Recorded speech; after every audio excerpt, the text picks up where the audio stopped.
नमस्कार। आप देख रहे हैं स्पेशल कवरेज न्यूज़। मैं हूं आपके साथ शिव कुमार मिश्रा। हमारे साथ हैं वरिष्ठ पत्रकार आदरणीय प्रभाकर मिश्र जी। प्रभाकर जी का बहुत बहुत स्वागत, बहुत बहुत नमस्कार, धन्यवाद। नमस्कार। अपने पर आए तो घबराई को अदालत।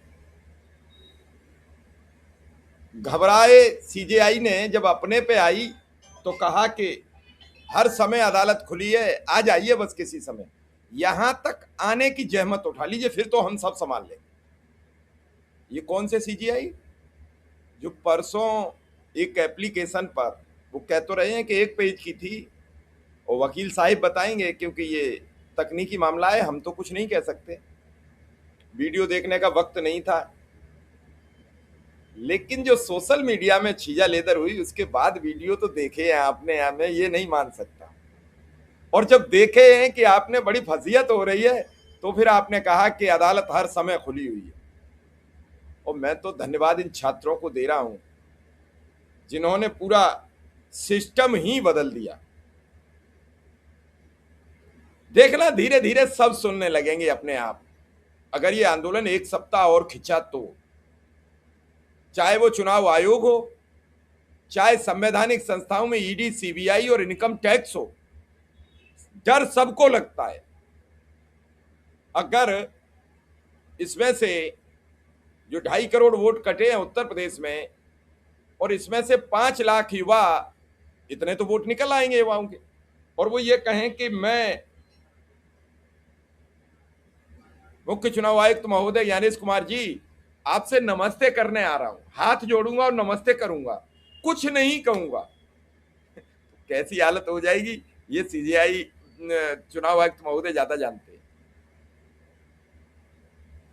प्रभाकर जी, अपने पे आई तो तत्काल सुनवाई। तत्काल सुनवाई, उससे पहले नहीं, आखिर क्यों? बस यहीं से मैं शुरू कर रहा हूं आपसे। शिव कुमार जी, व्यवस्था कैसे चलती है और व्यवस्था किस तरह से खुद को डिफेंड करती है, उसका बेस्ट एग्जाम्पल है कल सुप्रीम कोर्ट की सुनवाई और सुप्रीम कोर्ट का आदेश। सीजीआई इस बात से आहत थे कि उन्हें मीडिया में गलत ढंग से उनको पोर्ट्रे किया जा रहा है, उनको रिपोर्ट किया जा रहा है। थोड़ा उस पृष्ठभूमि को समझते हैं कि जंतर मंतर से जब संसद मार्च हुआ, युवाओं का पुलिस ने लाठियां भाजी, पूरे देश ने देखा। और ब्रॉडली मुझे लगता है कि जो लोग इस सरकार से के समर्थक हैं, उन्हें भी लगा कि पुलिस ने कुछ ज्यादा ज्यादती कर दी है, इसलिए कि वो तस्वीरें बड़ी विभत्स थी। तो उम्मीद रही होगी कि देश की सबसे बड़ी अदालत के पास ही तो हुआ है, 300-400-500 मीटर की दूरी पर हुआ है, सुप्रीम कोर्ट को इस मामले में संज्ञान लेना चाहिए। न्यायपालिका संज्ञान लेती है, स्वतः संज्ञान की व्यवस्था है, अदालत स्वतः संज्ञान लेती है। कई बार कई मामलों में जहां पर पढ़ने की कोई याचिका डालने की जरूरत नहीं होती, याचिका फाइल करने की जरूरत नहीं होती है, केवल अखबारों में रिपोर्ट पढ़ करके भी किया जा सकता है। और दर्जनों उदाहरण है शिव कुमार जी, दर्जनों उदाहरण है जब सुप्रीम कोर्ट ने सुमोटो लिया। कई बार ऐसी चूक हो जाती है कि सुप्रीम कोर्ट ने स्वतः संज्ञान नहीं लिया, तो सुप्रीम कोर्ट का वकील कोई या सरकार का वकील कोई भी आदमी खड़ा होकर के कहता है कि माय लॉर्ड, एक घटना घटी है, इस पर आपको स्वतः संज्ञान लेना चाहिए। और अदालत स्वतः संज्ञान लेती है, वो कहती है, कई बार अदालत ये कहती है कि हाँ, ये मामला तो गंभीर है, एक काम करिए, इस मामले में याचिका दायर कीजिए, हम सुनवाई करेंगे, दोपहर में आइए। याचिका दायर करिए, दोपहर में आइए। सुबह अगर याचिका मेंशन हुआ, अमूमन सुबह मेंशन होता है, तो कि आप याचिका दायर कीजिए और दोपहर में आइए, हम सुनवाई करेंगे, या याचिका दायर करिए, कल हम इस मसले पर सुनवाई करेंगे। कई बार अदालत सरकार के को कहती है, सरकार के वकील को कहती है कि इस मसले पर हम सुनवाई करेंगे, कल आपको रहना है। तो यहां पर जब सुप्रीम कोर्ट ने स्वतः संज्ञान नहीं लिया, तो एक वकील हैं सुप्रीम कोर्ट के जो ऐसे जनहित के मुद्दों पर याचिका दायर करते रहे। संयोग से वो भी मिश्रा जी हैं, नरेंद्र मिश्रा। तो नरेंद्र मिश्रा ने चीफ जस्टिस को एक चिट्ठी लिखी कि माय लॉर्ड, बहुत मार पड़ी है बच्चों को, युवाओं को, संज्ञान लीजिए माय लॉर्ड, ये संविधान का उल्लंघन है। और उसके बाद उन्होंने अगले दिन चीफ जस्टिस की बेंच में खड़ा हुए और कहे कि माय लॉर्ड, मैंने एक चिट्ठी लिखी है देखिए, आप स्वतः संज्ञान लीजिए, और अगर आप कहें तो उस चिट्ठी के साथ भी लगाया है, मैं लेकर के आया हूं, ये वीडियो है, वो तमाम फुटेज है जिसमें ज्यादती की तस्वीरें, और ये बातें रिकॉर्ड में है, वीडियो है सोशल मीडिया पर वायरल। अब ये बात पता नहीं चीफ जस्टिस को इस बात का एहसास नहीं रहा होगा, और इसलिए एहसास होता तो शायद ये नहीं कहते, या अगर एहसास के बाद भी उन्होंने अगर कहा तो उन्होंने कहा कि हमारे पास इतना समय नहीं है, आप हमारा समय खराब मत कीजिए, जाया मत कीजिए, आप अपना भी समय खराब मत कीजिए, मेरी कोई रुचि नहीं है वीडियो फुटेज देखने में। और ऐसा कहते हुए उन्होंने याचिका उस संज्ञान लेने से मना कर दिया। टेक्निकली सब समझिए, याचिका पर सुनवाई से नहीं, याचिका तो दायर ही नहीं हुई थी, चिट्ठी लिखी गई थी, संज्ञान की मांग की गई थी, लेकिन आपने संज्ञान नहीं लिया, और संज्ञान नहीं लेने के साथ आपने कहा कि समय मत खराब कीजिए, समय मत बर्बाद कीजिए, हमारी रुचि नहीं है वीडियो देखने में। और यही बात, वो क्लिप जो आजकल ऑनलाइन हियरिंग हो रही है, वर्चुअल हियरिंग के दौरान, और उसने किसी ने रिकॉर्ड किया और रिकॉर्ड करके वायरल कर दिया तो सीजीआई को अपनी छवि और सुप्रीम कोर्ट की छवि की चिंता हुई। आज हाल के दिनों में सुप्रीम कोर्ट की छवि की चिंता बहुत हो रही है। वो आपने याद होगा, आप एनसीईआरटी मामले में जिसमें सुप्रीम कोर्ट न्यायपालिका में भ्रष्टाचार का मसला था, सुप्रीम कोर्ट ने स्वतः संज्ञान लिया था शिव कुमार जी, उसमें उस मामले में याचिका दायर नहीं हुई थी, सुप्रीम कोर्ट ने स्वतः संज्ञान लेकर के एनसीईआरटी को कॉल किया, सरकार को कॉल किया, और सुप्रीम कोर्ट में मुख्य न्यायाधीश ने कहा कि ये न्यायपालिका के खिलाफ जो उसकी गरिमा से जो छेड़छाड़ करने वाले होंगे ना, वो कहीं रहेंगे, उनको टांग कर लाऊंगा, हमें पता है कि कैसे उन्हें डील करना है। और आपको भी पता, आपने देखा, देश ने देखा कि किस तरह से उस पर तत्काल एक्शन हुआ, वो चैप्टर हटा दिया गया, जो मार्केट में किताबें चली गई थी उसे वापस ले लिया गया, जिन लोगों ने उस चैप्टर को लिखा था, जिन लोगों ने वो लिखा था उनको पनिश कर दिया गया, तमाम चीजें हुई। स्वतः संज्ञान का मसला था। एक और स्वतः संज्ञान का मसला, अभी इसी साल अप्रैल में एक स्वतः संज्ञान, एक वकील पर उसके पति ने उसके साथ मारपीट की थी, वकील के पति ने उसके साथ मारपीट की, माय लॉर्ड ने स्वतः संज्ञान लेकर के आदेश दिया कि इस मामले में गंभीरता से जांच होनी चाहिए, और देश की राजधानी में देश के युवाओं का एक वैलिड मांग, जिसमें अपनी वो परीक्षा प्रणाली की दुरुस्त करने की मांग कर रहे हैं, शिक्षा व्यवस्था दुरुस्त करने की मांग कर रहे हैं, उसके लिए उस पर खाकी ने कहर बरपाई, स्वतः संज्ञान नहीं लिया तो उसने गुजारिश की कि माय लॉर्ड इसको देखिए, उन्होंने मना कर दिया तो वायरल हुआ तो शिकायत होनी शुरू हो गई। उसके बाद देखिए, उसकी असली खेला उसके बाद शुरू हुआ। किसी मामले की सुनवाई थी, उन्होंने कोर्ट में कहा कि मुझे गलत ढंग से कोर्ट किया गया है, याचिका दायर नहीं हुई थी, एक वकील हैं वो आकर के खड़ा हो गए थे, तो हमने याचिका सुनवाई पर कब मना किया था, लेकिन वो वीडियो तो वायरल है, लोगों ने देख लिया था।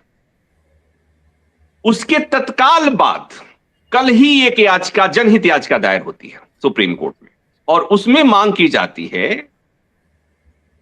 कि सुप्रीम कोर्ट और हाई कोर्ट की सुनवाई का जो वीडियो है उसे सोशल मीडिया पर शेयर करने पर पाबंदी लगाई जाए, इसलिए कि न्यायपालिका की गरिमा के खिलाफ है, जजों की गरिमा के खिलाफ है। और वो तत्काल याचिका दायर हुई, और सुप्रीम कोर्ट बार एसोसिएशन के प्रेसिडेंट हैं विकास सिंह, उस केस में वो पेश हुए चीफ जस्टिस के सामने, और उन्होंने कहा कि माय लॉर्ड ये जनहित याचिका है, और इसमें हमने मांग की है कि ये कोर्ट के प्रोसीडिंग के वीडियो फुटेज को और उसके रिकॉर्डिंग को सोशल मीडिया पर शेयर करने में पाबंदी लगनी चाहिए। सॉलिसिटर जनरल ऑफ इंडिया जो भारत सरकार के वकील हैं, उन्होंने कहा कि यस माय लॉर्ड, ये बड़ी गंभीर बात है। तो सीजीआई चिंतित, सीजीआई दुखी थे ही, इसलिए कि अभी तो उन्हीं को लेके बात हो रही थी, याचिका भी आ गई सरकार की तरफ से, सॉलिसिटर जनरल जो देश के दूसरे बड़े विधि अधिकारी होते हैं अटॉर्नी जनरल के बाद, उन्होंने कहा कि यस माय लॉर्ड, जरूरत तो है इसकी, और तत्काल सुप्रीम कोर्ट ने आदेश पारित किया कि आज के बाद सोशल मीडिया पर कोर्ट रूम के वीडियोज, सुनवाई के हिस्से के वीडियोज काट छांट करके या जैसे भी होगा शेयर नहीं किया जाएगा बिना अनुमति के। आपको हाई कोर्ट का वीडियो है तो हाई कोर्ट से अनुमति लीजिए, और सुप्रीम कोर्ट का वीडियो है तो सुप्रीम कोर्ट से अनुमति लीजिए। अगर इसके बिना, अगर अनुमति के बिना आगे से आप शेयर करते हैं तो ये गुनाह है, गुनाह अजीम होगा। अब बताइए, अनुमति देगा कोई क्या? अनुमति मिलेगी क्या? तो मतलब ये कि चट मंगनी पट ब्याह, तत्काल याचिका दायर हुई, तत्काल सुनवाई हुई, तत्काल आदेश पारित हो गया। अगर अदालत जितनी त्वरित गति से इस मामले में सुनवाई की है, अगर इतनी ही त्वरित गति में सुनवाई होने लगती तो यह आंदोलन खड़ा नहीं होता। ये कॉकरोच का शब्द की जो उत्पत्ति हुई थी वो विलंबित न्याय के चलते हुई थी, और इसी देश के मुख्य न्यायाधीश ने, जस्टिस सूर्यकांत ने, इसी मुख्य न्यायाधीश ने की थी। आप तो हमेशा बेरोजगार शिक्षकों की बात करते रहते हैं। उत्तर प्रदेश के 69,000 युवा अभी भी सुप्रीम कोर्ट के में सुनवाई का इंतजार कर रहे हैं। तत्काल सुनवाई उस पर क्यों नहीं होती, इसी पर क्यों होती है? और विडंबना देखिए कि इस मामले में सब मिले हुए हैं जी। हम कहते हैं बार एंड बेंच। शिव कुमार जी, हम अपने दर्शकों के, आपके दर्शकों के लिए बता दें, बार एंड बेंच। बार जो होती है ना, बार मतलब bar council of India, bar council, supreme court bar association, वकीलों की संस्था, मतलब वकील जो है वो बार के सदस्य होते हैं। और बेंच मतलब बेंच, पीठ, यानी जजेज। तो ये जो बार और बेंच मिल करके बनती है न्यायपालिका। तो इस मामले में देखिए कि सुप्रीम कोर्ट बार एसोसिएशन के प्रेसिडेंट खड़ा होकर के न्यायपालिका की गरिमा बचाने के लिए चीफ जस्टिस से कहते हैं, मतलब बार और बेंच इस मसले में। और विडंबना एक और भी कि यही बार काउंसिल ऑफ इंडिया के प्रेसिडेंट जाते हैं जंतर मंतर पर और वो कहते हैं कि मैं इस आंदोलन के साथ। बिल्कुल प्रभाकर जी बड़ी महत्वपूर्ण बात कर रहे थे कि यही बार एंड बेंच, यही अदालत इससे पहले खामोश, इससे पहले चुप, और फिर यही अदालत, फिर यही व्यवस्था, फिर यही सब कुछ, फिर यही सिस्टम, और फिर यही बाजीगरी। जी, कुछ तकनीकी व्यवधान आया? हाँ, उन एससीबीए के प्रेसिडेंट की तरफ से सुप्रीम कोर्ट में आज का आनी चाहिए थी ना कि अगर आप बच्चों के साथ हैं और आपने कहा था कि हम समर्थन देंगे, हम जहां लीगल जरूरत, असिस्टेंस की जरूरत होगी। आपने तो उन पर हुई ज्यादती के मामले में देश न देखे, इसके लिए आपने जुगत निकाली और आप सुप्रीम कोर्ट से गुहार किए। तो मुझे लगता है कि इसको कहते हैं कि व्यवस्था कैसे काम करती है। सरकारें आएंगी जाएंगी, व्यवस्था तो, और जजेज आएंगे जाएंगे, ये व्यवस्था ऐसे ही बचाती है। बड़े लोग एक दूसरे को ऐसे ही बचाते हैं जिन्हें एक दूसरे का। प्रभाकर जी, एक बात याद आ गई। आप अक्सर पुलिस की प्रेस कॉन्फ्रेंस में सुनते होंगे, अमुक घटना घट गई, विधिक कार्रवाई जारी है। ये विधिक कार्रवाई लास्ट तक नहीं पता लगती होती क्या है। वैसे ही ये सिस्टम है, ये प्रशासनिक व्यवस्था है। अगर बार के लोग गए तो क्या बार की जिम्मेदारी नहीं है कि बच्चों को घायला अवस्था में कहां रखा गया है ये तो जानकारी ले ली जाए, कितने बच्चे गिरफ्तार हैं ये तो पता कर लिया जाए। वही मैं कह रहा हूं कि अगर एससीबीए के प्रेसिडेंट जो, जिन्होंने कहा, वो जंतर मंतर गए थे, मेरे पास भी उनका मैसेज आया था, वो जंतर मंतर जा रहे हैं, ये भी कि हम बच्चों के साथ हैं, इस आंदोलन के साथ हैं। लेकिन जब बच्चे लाठी खाए, बच्चे टूट गए, बच्चों को तोड़ा गया, तो ये मामला सुप्रीम कोर्ट के संज्ञान में तो आपको लाना चाहिए था ना। आप तो चले गए ये कहने के लिए कि माय लॉर्ड, आपके बारे में लोग गलत गलत बोल रहे हैं। आप कहो ना कि भाई माय लॉर्ड, आपको इस पर सुनवाई करनी चाहिए। ठीक है, कल सुनवाई आपने नहीं की, अब सुनवाई कर लीजिए। तो जो जनहित याचिका आई टू प्रोटेक्ट, टू प्रोहिबिट की नहीं शेयर करना है, उस समय एक और याचिका वही अगर खड़ा होकर कहते कि माय लॉर्ड ठीक है, कल तो याचिका दायर नहीं हुई थी, आज हम याचिका लेकर आए हैं, इस मामले पर सुनवाई करिए और आज सुनवाई कीजिए, जवाब मांगिए दिल्ली पुलिस से, जवाब मांगिए केंद्र सरकार से।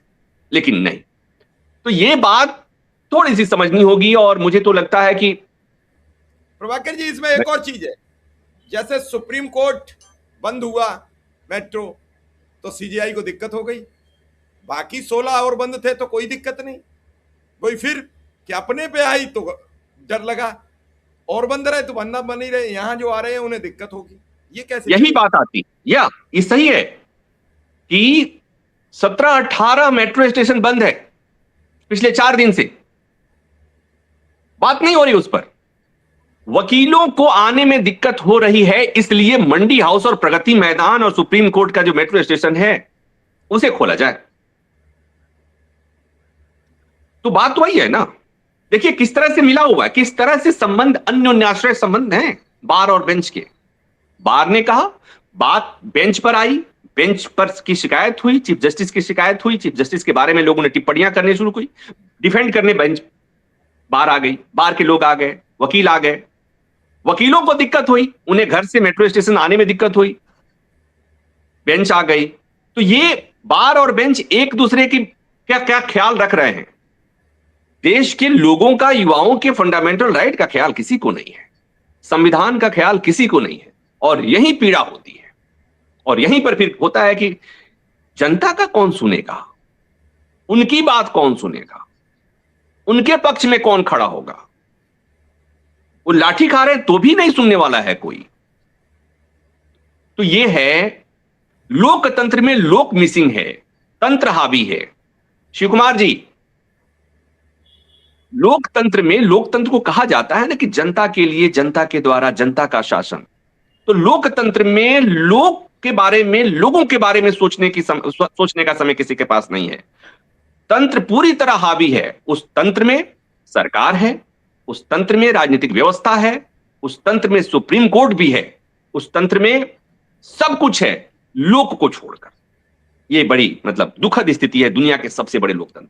फिर लोकतंत्र काएगा, फिर लोकतंत्र काएगा, यही तो सवाल है। जब दो शब्द जोड़ के एक शब्द बना, जैसे अभी आपने कहा बार एंड बेंच, दोनों एक दूसरे के पूरक है।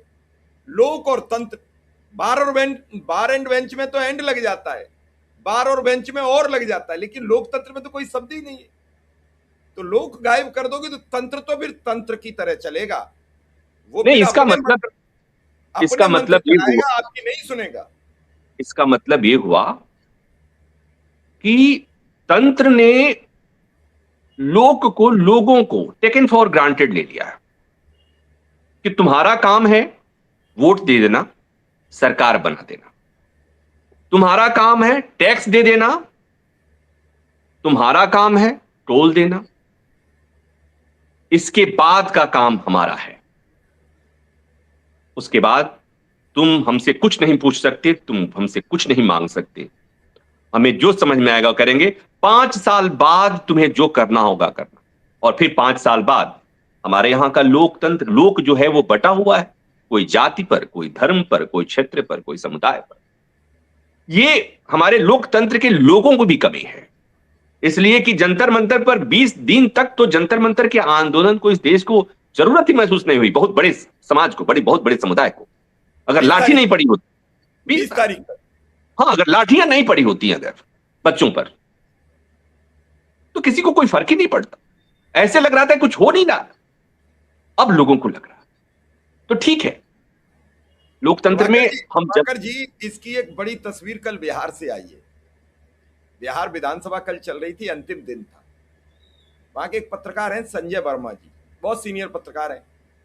विधानसभा से निकले तो उन्होंने कहा कि 8 बजे प्रोग्राम नहीं होगा। अरे हमने कहा बिल्कुल होगा, कि हमें जोड़िए आज। हमने कहा ठीक है। उन्होंने कहा कि मिश्रा जी बीजेपी के विधायक का झंडा उतार के आए थे, क्या आप कल्पना कर सकते हैं? गाड़ी से झंडा उतार के आए थे। इस ओर हम पहुंच गए, इस ओर तक पहुंच गए और हम स्वीकार नहीं कर रहे हैं कि हम जो कर रहे हैं वो गलत है। नहीं सब स्वीकार कैसे नहीं कर रहे?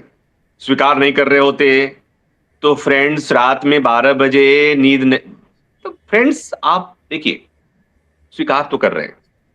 होता क्या है कि स्वीकार करने में एक हिचक है। वो हिचक इसलिए है कि यही छवि बनी है। जब जो सबसे मजबूत होता है ना, वो कहते हैं ना, लोग कहते हैं मर्द को दर्द नहीं होता। अरे दर्द तो खूब होता है, शर्म आती है दर्द बताने। यहां भी मर्द को दर्द हो रहा है, वो दर्द अलग अलग तरह दिख रहा है। वो रात को 12 बजे वो सेल्फी में दिख रहा है, मर्द को दर्द हो रहा है। हमारे प्रधानमंत्री तो आम आदमी, भले ही कोई कुछ भी कह दे मजाक में कि वो जैविक है, जैविक नहीं है, और वो ऐसा है नहीं। मतलब मैं प्रधानमंत्री का बहुत बड़ा, आप समझ सकते हैं कि मैं उन्हें उनका समर्थक हूं।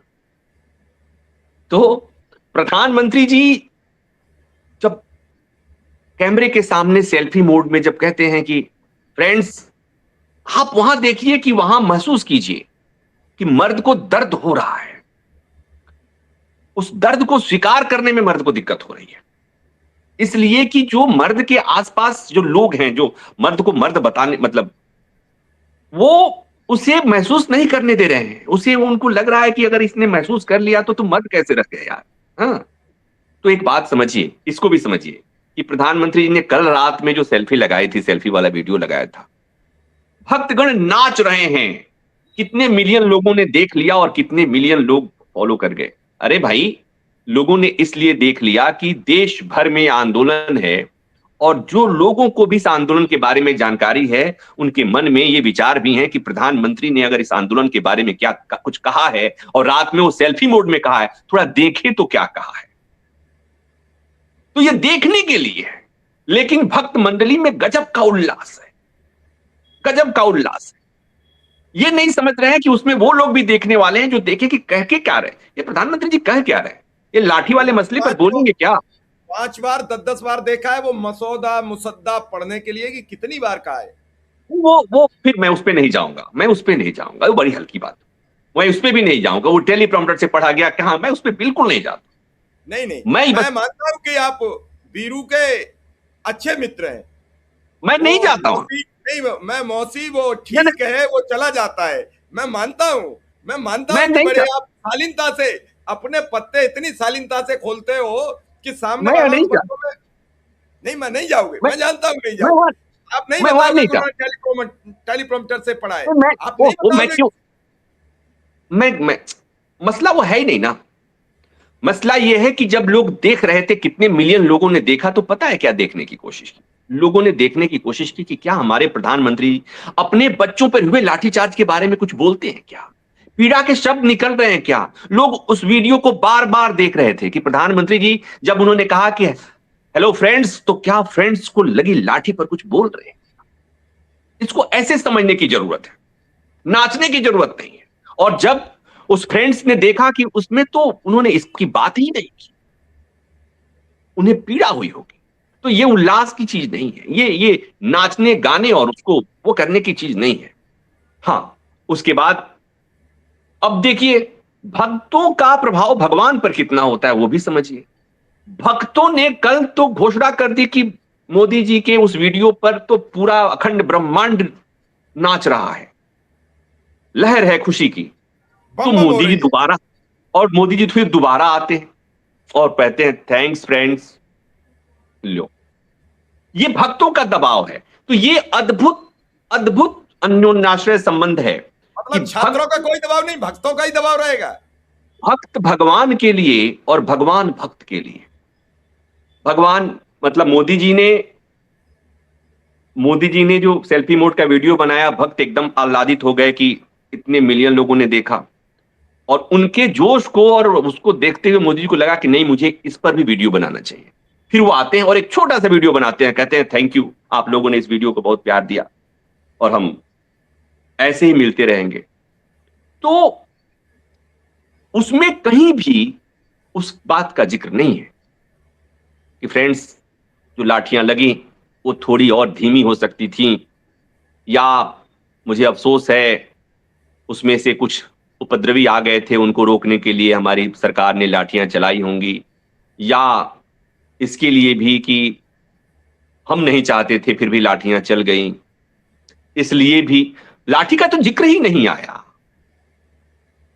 और जो देखने वाले थे वो मुझे लगता था कि बार बार देख रहे होंगे, पलट पलट के देख रहे होंगे कि एक तरफ तो प्रधानमंत्री जी फ्रेंड्स कह रहे हैं, फ्रेंड कह रहे हैं, देश का 70-75 साल का आदमी प्रधानमंत्री हमें 20 साल के जेनजी को दोस्त कह रहा है, फ्रेंड कह रहा है, तो अपने फ्रेंड को लगी लाठी पर कुछ बोलेगा क्या? नहीं बोलेगा। बिल्कुल तो बिल्कुल।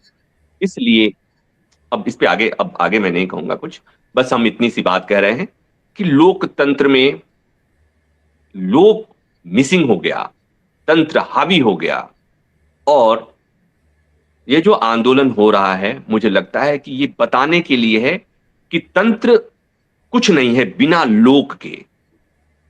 लोक की भावना, लोगों की भावना, उनकी अपेक्षाओं आकांक्षाओं को पूरा करना होगा, तभी ये सिस्टम काम करेगा, तभी लोकतंत्र काम करेगा। ये जंतर मंतर के आंदोलन की ये एक बड़ी उपलब्धि मैं इसे देख पा रहा हूं। बिल्कुल आपने ठीक कहा। अटल बिहारी वाजपेयी कहते थे कि सरकार सिस्टम से नहीं चलती है, सरकार लोक लाज से चलती है, शर्म हया से चलती है। जब लोक लाज और शर्म हया गायब हो जाए, फिर काय का लोक और काय का तंत्र, फिर लोक गायब हो जाता है, तंत्र हावी हो जाता है। और पिछले कई वर्षों से देख रहे हैं कि तंत्र हावी है। कल मंत्री जरूर आह्लादित हो रहे होंगे जब प्रधानमंत्री जी ने कहा कि आप इंस्टा पर आ जाइए सब लोग, तो सोच रहे होंगे कम से कम प्रधानमंत्री को हमारी चिंता है, और इसी चिंता को लेकर वो फिर दोबारा रात में आते हैं, अपनी बात कहते हैं। लेकिन सीजीआई ने जो इंस्टा पे आएंगे शिव कुमार जी, इंस्टा पे तो आएंगे तो आप क्या क्या इंस्टा पे तो लोग बोलते हैं, लिखते हैं। इंस्टा वाली जो कम्युनिटी है, इंस्टा पे काम रहने वाली कम्युनिटी जो है, उसका तो एक बहुत छोटा हिस्सा जो है वो सड़कों पर है, जंतर मंतर पर है, और वो जिस तरह की बातें बोल रहे हैं, जिस तरह की नारेबाजी कर रहे हैं, जिस तरह की तख्तियां दिखा रहे हैं। इंस्टा पर तो हाल ये है कि मोदी जी के लिए इटली तक चले जा रहे हैं, मोदी जी के लिए ये रसिया तक चले जा रहे हैं, अमेरिका तक चले जा रहे हैं। हाँ, तो इंस्टा पर जो माहौल है अभी मुझे लगता है कि बहुत ही अनुकूल नहीं लग रहा है। मैं तो इंस्टा पर बहुत बाद में गया हूं, मैं जाके देखता हूं वहां पर जो जेनजीज जो हैं वो, मतलब सरकार और सरकार के मंत्री झेल पाएंगे उनकी टिप्पणी को? बड़ा है ना, चलिए थोड़ा चलिए, सा। देखते देखते हैं, बाद में बात करेंगे इस मुद्दे पे। बहुत लंबी बहस की जरूरत है। आपने हमें समय दिया, इसके लिए बहुत बहुत आभार, बहुत बहुत धन्यवाद। धन्यवाद, thank you, thank you, thank you.